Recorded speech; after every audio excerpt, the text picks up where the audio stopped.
talk about why. Okay. So first, let's define what a niche actually is. Okay, a niche is a specialized segment of the market for a particular kind of product or service. Okay, that's Webster's dictionary. A niche is a specialized segment of the market for a particular kind of product or service. Okay, so let's look at how that unfolds. Okay, so that means that you can decide to only work with coaches. Okay, so you're a VA who only works for coaches, with coaches. You only provide email newsletters. You only provide social media management, right? So you have the niche is the work that you do. The other way you can niche is that you only provide email newsletters for coaches. So see how that can work as well? Now, let's just think about this for a second, okay?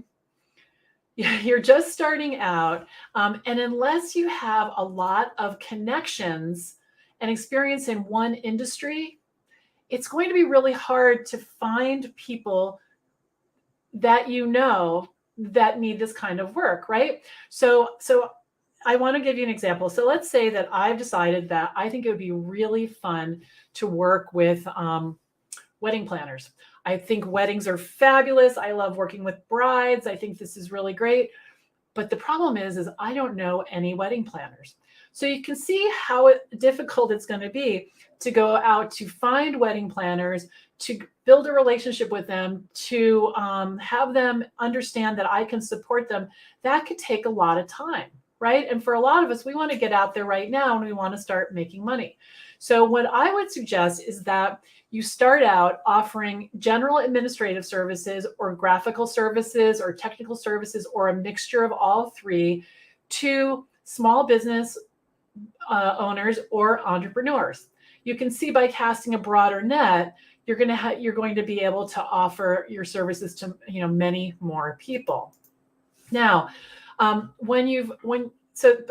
here's the thing. Now, over time, a niche will likely develop. For me, it was the type of person that I work with versus my skills.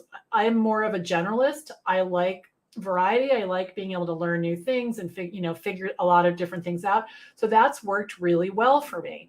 Now, you might want to work toward a different kind of a niche, but here's what I want to tell you is not to force it. Okay, don't force it. Put the word out about the types of services that you want to offer. Listen to what the people you're talking to are looking for, see what you like. Because here's the thing, all those years ago, so my business is 12 years old. And 12 years ago, probably 75 to 80% of the things I completely love to do and enjoy today, I had no idea what they were. So if you just sort of go with the flow for a little bit, you're going to see what you like. You're also going to notice who you like, right? When I started out, I thought I needed a niche because someone told me that. And so I decided I was going to work with startups. I thought this is going to be great. It's going to be so exciting. I'm going to love this. And for me and my personality, startups were not the right niche for me. So I put all this energy into looking for startups and I was so excited. It turned out that it was much more satisfying for me to work with business owners who'd been in business for a little while. They knew their way around. They were successful enough to hire me, and they knew what their points of pain were. So when you're working with a brand new entrepreneur, they're kind of walking down the street, and you're giving them all this advice. You're giving them all this advice, and they don't even know what you're saving them from. You grab an entrepreneur by the hand when he or she's in a hole and pull them out and fix the problem. That's a good relationship. That is a good relationship. So that's who I decided I wanted to work with, people who had been in business for a while, who could easily afford me and understood their business well enough that I could really jump in there. The other thing I want you to do is be patient. Is that the Julia Beck right here? Hello. How are you? Julia, that's true. We worked together a long, long time ago, and I'm a big fan of Julia. She's a fabulous PR specialist, and she specializes, at least when we work together, in the baby industry. And she's a wealth of knowledge. And you're right, Julia, because I was a startup. That's probably why I thought this is going to be great.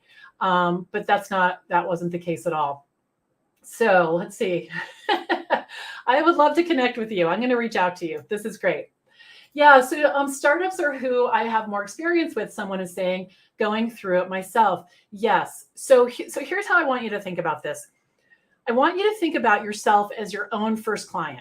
Okay, so if you're your own first client, you can start to think, okay, what do I need to do for my business? I need a website. Okay, now that you've done this for yourself, you're going to have the experience of knowing what that's like. Email newsletter. I am beating the drum of the email newsletter practically 24/7, right? So do the email newsletter for yourself, get the experience, and now you've got two things you can offer to clients, right? And if you just keep on going through your business and see what you need, you'll build your confidence, you'll build your experience, and you'll have more to offer to the clients that you attract. So I hope that makes sense. But be patient, absolutely be patient. This takes time. It took several years before I really understood who I like to work with and who I didn't and who was a good fit. Okay, good. Yeah, Jennifer says startups are a rough sector. Sometimes they are because they don't have any money and they don't have any confidence. Not always. But what happens is they say, I've heard this before, my nephew Jason is going to do the logo for me. And he's going to have it to us any day, but he's a full-time student and he's in grad school and he has 3 jobs. And so sometimes it's difficult to get traction.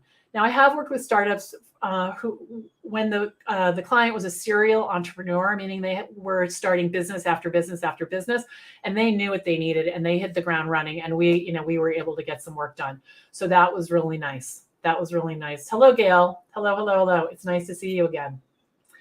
All right. So give this some thought. Make sure you're not putting this whole niche conversation in your, as a barrier in your path to being a successful virtual assistant. All right. Really, really critical. And if you want to learn more, I want to invite you to my VA Client Kickstart Challenge. That's really important. I mean, Julia just says, you just said something very important. Tell me what it was. Yeah, that is true. That is true. So you work with a solo professional, an entrepreneur, and you say, okay, we're going to set your website up this way because this is going to stop X, Y, and Z from happening. However, if that happened to an entrepreneur and they come to you 10 years later and say, this bad thing happened, can you fix it? It's a different level of understanding. It's a completely different level of understanding. And and I like that. It's just much more satisfying for me, much more satisfying.